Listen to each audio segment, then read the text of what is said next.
Hey,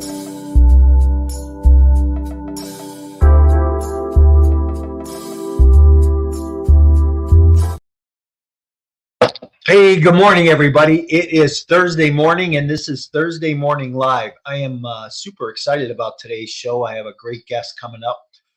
One thing I want to chat about here this morning, though, is I had a conversation with a friend, and we were talking about discernment. And it was interesting, the definition of what discernment is. It is the ability to judge well, an astonishing, and I love that word, astonishing lack of discernment. In a Christian context, the perception in the absence of judgment with a view to obtain spiritual guidance. What a great thing to think about, right? Are you being discerning in your activities, the things that you're working on a daily basis, how you're growing your business, attracting clients to your business, how you are perceived in business for yourself? Glad that you're here this morning. If you are new to the show, welcome. We're here every Thursday morning, bring a great guest on, talk about real estate, markets, business, entrepreneurship. You never know what we're going to talk about. This morning, we're going to talk about markets. We're going to talk about lending. Have a great guest on. Before we bring him on, though, I'd like to remind you, if you are on YouTube, smash the subscribe button, follow us. We're always bringing out great content, great information to help you grow your business, take it to the next level, help you learn something new, just that one little nugget that might help you change the direction of where you're going. Same thing if you're on social media, like us, love us, the following helps. Thanks for being here. I appreciate it. And if you think somebody needs to listen in this morning, go put a cup of coffee in their hand and give them an opportunity to get here. Hey, my guest this morning, Joe Scorese, he's the National Sales Director with Burr Loans. Yes, Burr Loans, BRRR, loans from Philadelphia. Let me bring Joe in. Joe, how are you? Hey, Mike, good morning. It's been a while since we connected. I know, it's been a minute. Yeah, I think let's see if I can remember this right. You and I first met on Clubhouse probably 2 years ago. Absolutely, during the pandemic, yeah. It's been quite a bit, and then we spoke on one of your podcasts, and we're revisiting it again. Yeah, for sure. And you actually run a couple of Clubhouse, and for people that don't know, Clubhouse is a social media platform, all audio, that you can put hundreds, thousands of people on at one time, and it's a great app. But you run a couple of shows on Clubhouse on the weekend, don't you? Yeah, we stay very committed to it. We provide a consistent theme of education, networking, and hopefully creating opportunities for attendees that are primarily real estate professionals, investors, and services in the industry throughout the country. Every Saturday morning, 8 a.m. Eastern Standard Time, and every Sunday morning, 9:30 a.m. Eastern Standard Time. We keep it to about 60 to 90 minutes. Yeah, it's awesome. People should check that out because I've been on a number of times, and sometimes you get to just kind of listen in, and there's a lot of good stuff. And if you're a Clubhouse professional, you know how to work the back room. So, hey, listen, as we get started, one question I always ask my guests is, in one word, what best describes you personally and professionally? I'm a nationwide asset-based lender where we provide lending for real estate investors nationwide in every state in the country, nationwide. Okay. And Joe, let's talk about your background a little bit. Sure. So I graduated from Rutgers State University in 1992. I'm a former CPA, 10 years as a CPA until about 2001. Been licensed in real estate in New Jersey and Pennsylvania since 1988. Active owner investor, family-run operations of a portfolio up in the northern New Jersey market as well as Philadelphia since '94, and got licensed in banking in 2001. Was more in regional banking, more in that resi-commercial type of environment, working with investors and homeowners. And then about 5 years ago, I kind of saw the light. 4 or 5 years ago, what where the market was turning toward the investment space.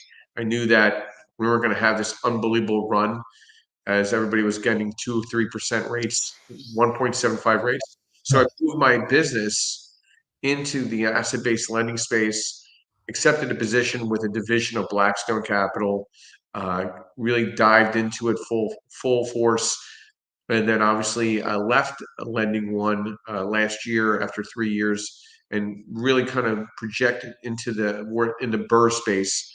Same model, same platform, just a lot more aggressive, a lot more programs and parameter allowabilities. I'm also a adjunct at Temple University at the real estate school, and I teach on asset-based lending, hard money, and traditional lending for licensed real estate agents to help them better understand, what is going on in their market, because it's such a fast-paced market right now in Yeah. lending. Yeah. Uh, so a couple things I want to just kind of unpack a little bit here. First of all, for people who might not understand, what does Burr mean? Buy, renovate, rent, refinance, redo. And that really applies to anything from 1 to 5,000 doors. Burr, in the multifamily space or the 1 through 4 space is the same, because you're creating a value add. You're buying it, you're renovating it, and you're creating a forced value, restabilized, and hopefully have little or all your money out on the refinance once you stabilize the asset.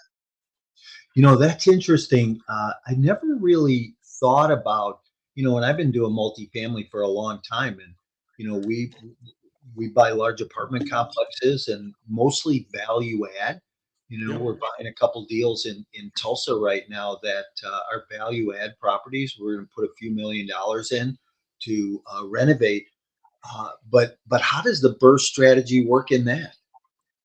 Well, it applies almost to the same, because you're applying the idea that you're going to buy at a certain price, and the lender's going to probably finance anywhere up to 80 to 90% loan to cost on the purchase, and then you're expecting to get the renovation, which is the value add, up to 100% on construction rehab, and then you're forcing a new stabilized value based on the income and the market approach to a property. So, and hopefully there's going to be a 30% equity play, or at least 30, anywhere between 25 and 30% equity created in the new value. So Burr actually is timeless between 1 unit to 500 units. It really doesn't matter what it is. Your objective is to have as little money into the deal on the way out once you stabilize and get a recertification of the appraisal to say, hey, listen, here's the new value based on what we put into every per door or the actual physical asset, and creating this new value based on upgrades to the bathrooms, kitchens, paint, flooring, full gut to the studs, depending on what you're doing to the asset. Yeah, interesting. And talk about the asset-based lending. For people who might not understand what that means, most of the time you hear about traditional loans, but how does asset-based lending work? So really, asset-based lending falls in that 1 through 30 unit space, more the small balance multifamily 5 through 30 or 1 through 4.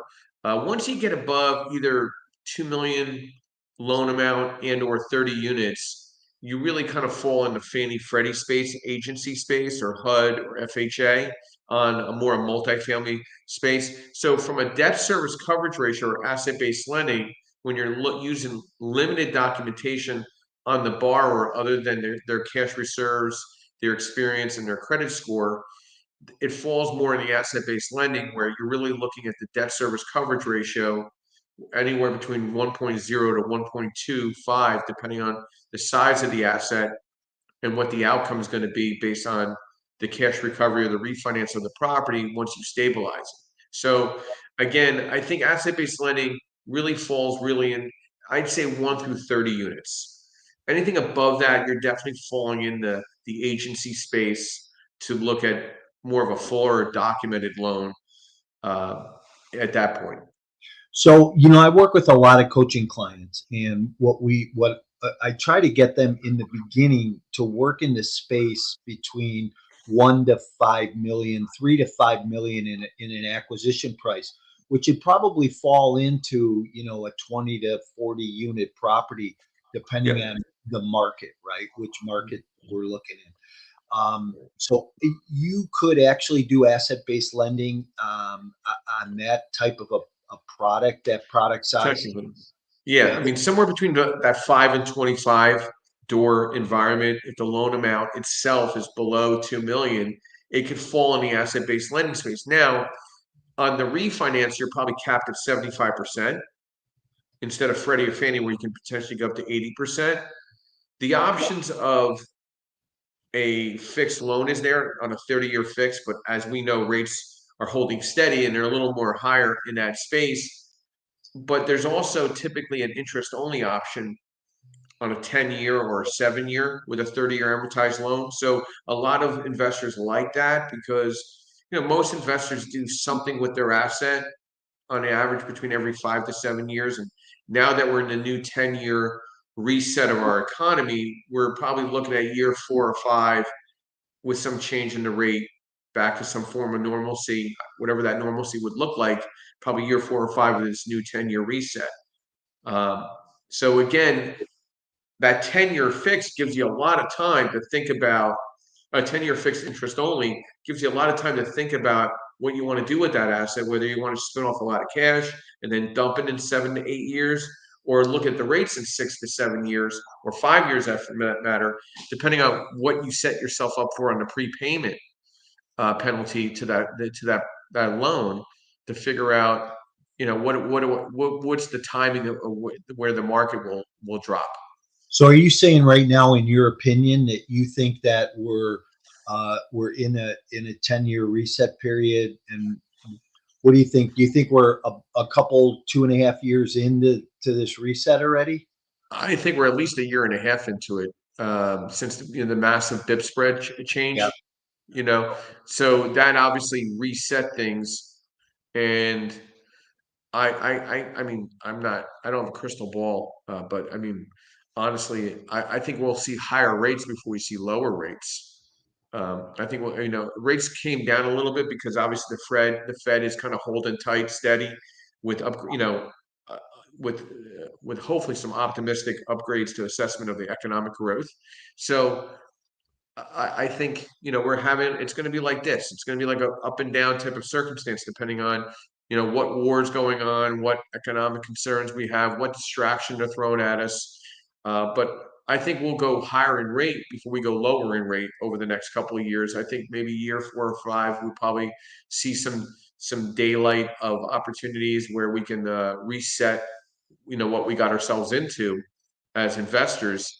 And taking a prepayment of 5, 4, 3, 2, 1 is not scary if you plan on being in that asset for the next 7 to 10 years without doing anything. And if the property does debt service at a higher rate, where rates right now are for 1 through 4, you're probably in that 8% range, depending on what you're doing.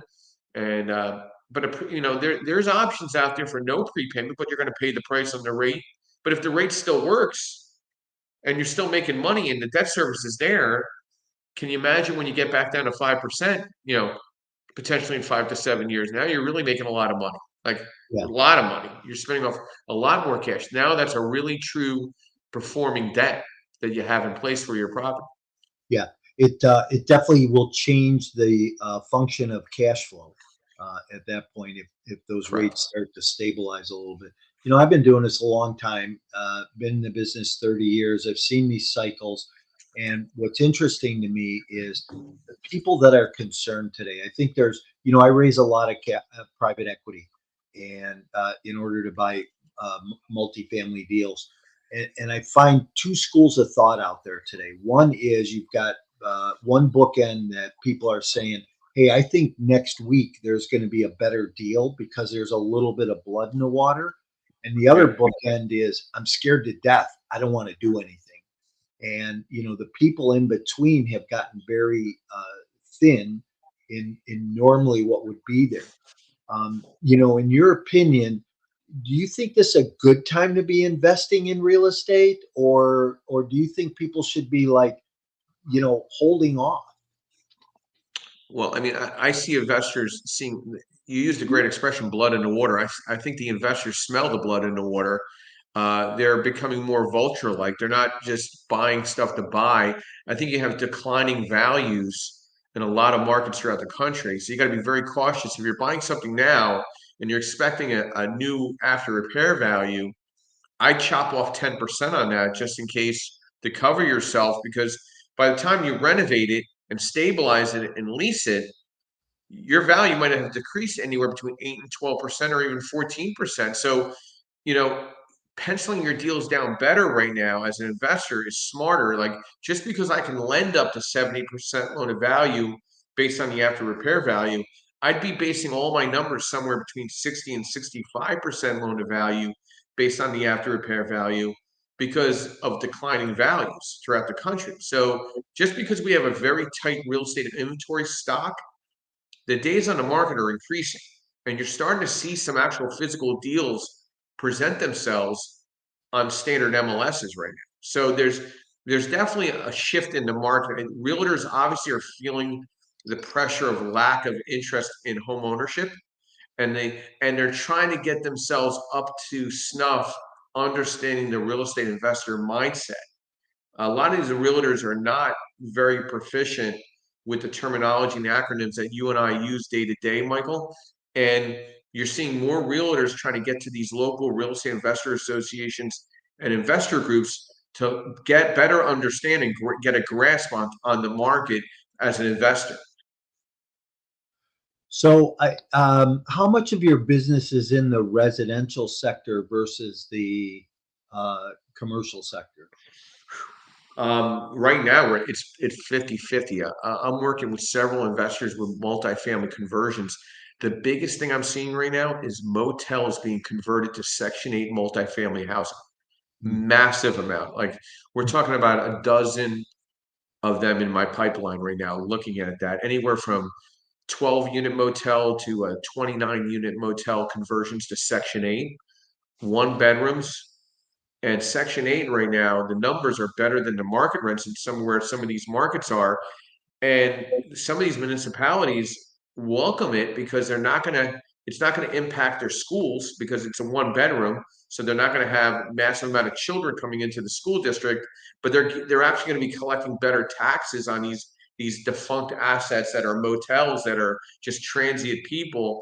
You're gonna have a better tax base on all these buildings. So I've seen at least a dozen and a half of these being presented to myself for financing. And then the exit money is even easier because the cash on cash return on Section 8 at a buy-in, you're talking a buy-in at around 50,000 a door, 60,000 a door, and the out value is around 90,000 a door. Mm. So I'm seeing just as aggressive multifamily value add conversions, especially in the motel space, non-flat hotels, of course, than the 1 through 4 space. But And it's those, aggressive on both sides right what's the business plan on those conversions? Is it affordable housing? Is it now. market 100%. rate? Hundred No, percent affordable. 100% affordable housing. And because of are you do you think that it's that affordable housing piece because of the immigration stuff? Like I'm in Chicago, where it's a Yeah. sanctuary city, and we have just tons and tons of you know immigrants that have come in, and they're sleeping in tents on the street. Yeah, I think a combination of immigration, a combination of economics and inflation, the cost of living, the barrier of entry of home ownership compared to just renting. It's obviously right now, renting is actually better from a median from a one family home than buying. The average rent is $1,800, and the average PITIA of owning a home is $2,500. Yeah. So, and if you lost all your money in savings because of cost of living went up by 5 to 10% over each year the last 2 or 3 years, because I don't know about you, but inflation's real, and the cost of everything is much more to survive and live and strive. So I think with the diminished reserves of the individual that's just trying to get by, low income housing has become extremely more appealing. I think you're going to have wealth and you're going to have poor, and that middle class is going to scurry around. And I think that middle class is going to become more the landlord, whether they're W-2 and still have and are landlording a bunch of properties to make money, to make a living, and to create generational wealth. And I think there's definitely going to be a separationist environment between the wealth and poor. And I think Section 8 is apparent based on the new numbers that came out from the Fed that now Section 8 rent in a lot of markets, especially in urban settings, are better than the market rates, Hmm. hands down by Yeah, 20%. yeah, interesting. Hey, I want to just you mentioned something earlier, and I just want to circle back to this. But you mentioned Blackstone that used to be at Blackstone. Any idea what they're up to these days, or what their moving forward plan is? Well, I mean, between Blackstone, BlackRock, Vanguard, and State Street, you have what, $2,000 trillion companies, four of them. Yeah, And I'm sure there's a few others that I'm not even thinking of right now off the top of my head. And I would imagine these are the decision makers on how our economy works, not the government. The that's why government I'm created asking. inflation. These guys, but the puppeteers to our economy, from a real estate perspective and consumer product perspective, is almost dictated by these four companies, give or take a few others. And I can't imagine. I mean, listen, we have a very tight real estate inventory, right? In 2008, you had way too much real estate and not enough money. Now you have all the Wall Street money in the world in the market and not enough real estate. So I know there was a discussion at an event I was at about a year and a half ago, and it's become obviously more stronger than ever, is to build the rent space. I mean, like, I think a lot of these hedge funds are going to just build out, you know, townhome communities one after another throughout the country, and just build them out because people can't afford to buy, but they can afford to rent, and they get comfortable in that setting to rent because everything's there, the eat, work, and live environment. You know, you got pool, the fitness center, the workspace, shopping is all right there. Everything's controlled. Everybody orders everything from Amazon.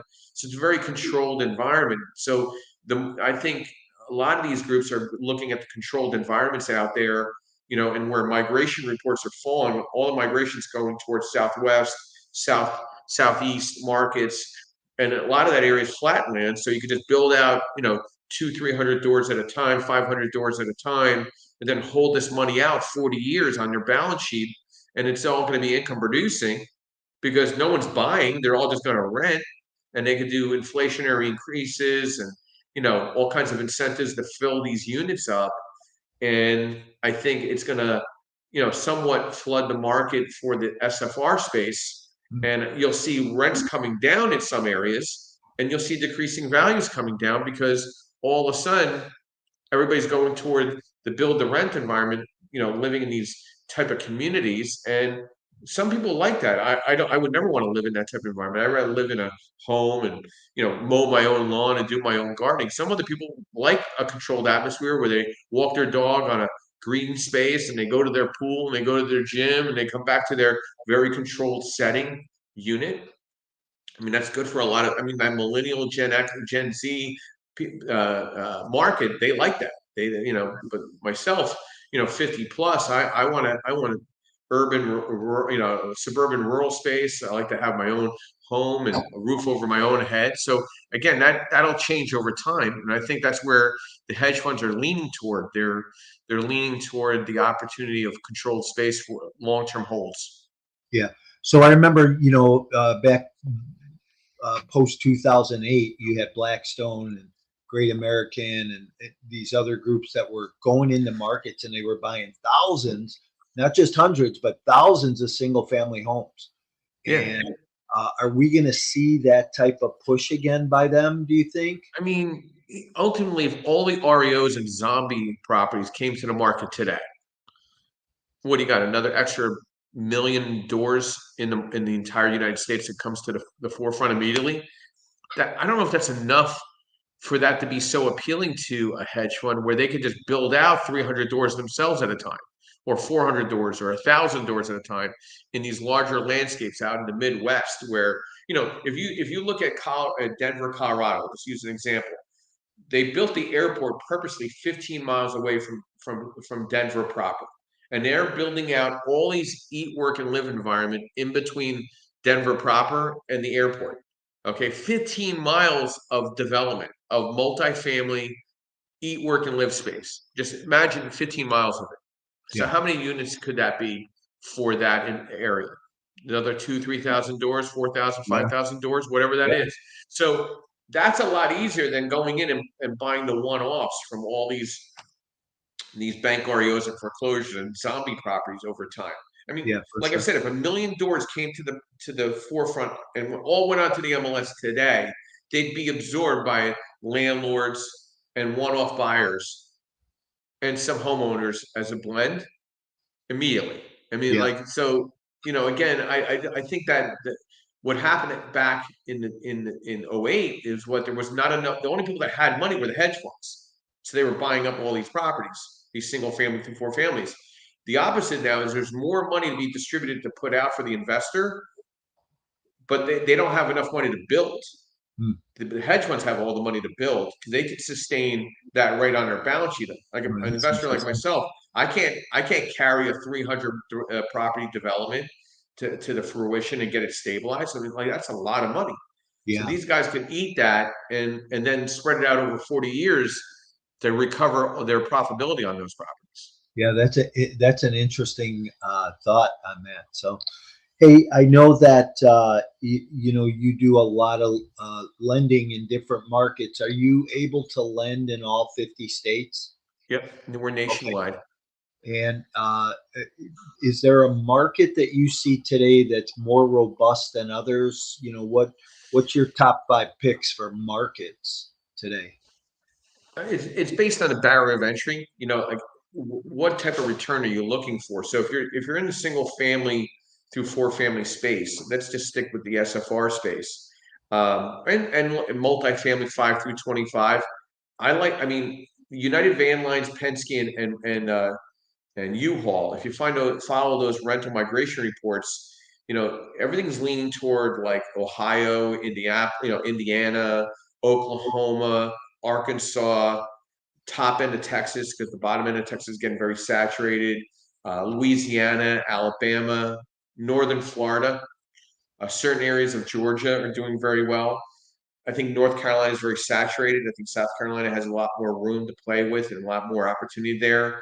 But then if you're going to stick in the Northeast, some sleeper areas. I like New Hampshire. I like New York State, like the Rochester, Utica, Syracuse corridor, or even Buffalo and Albany.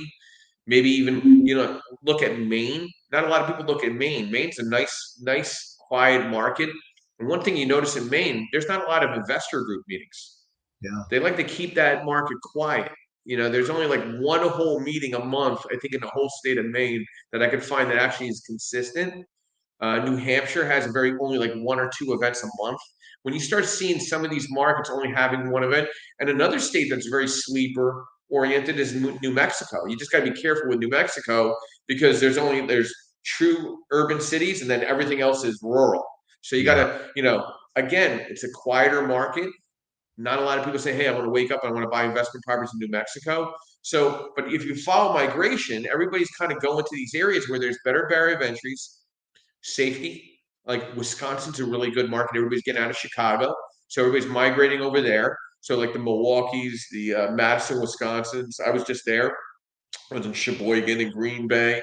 Those areas, or Eau Claire or Appleton, all very strong return on your investment, debt service oriented environments. So it really depends on where your comfort level is. And this is the beauty about how we met through Clubhouse, Mike, right?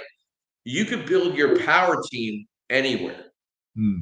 Like it's not that being an out of state landlord today is a lot different than 20 years ago because of social media, because of all the social media channels.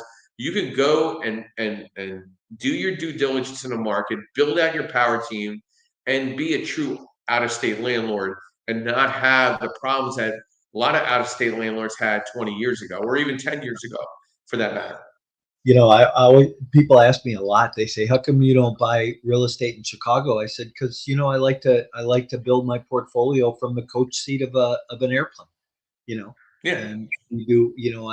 We own property in Florida and Texas and Oklahoma, and I'll be in so Oklahoma this month.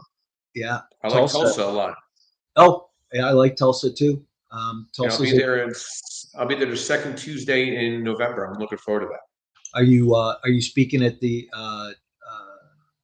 No, I'm just attending. I like to dip my toe in the pond. So I basically am going to the event. I met the young lady that runs the event. She's very nice.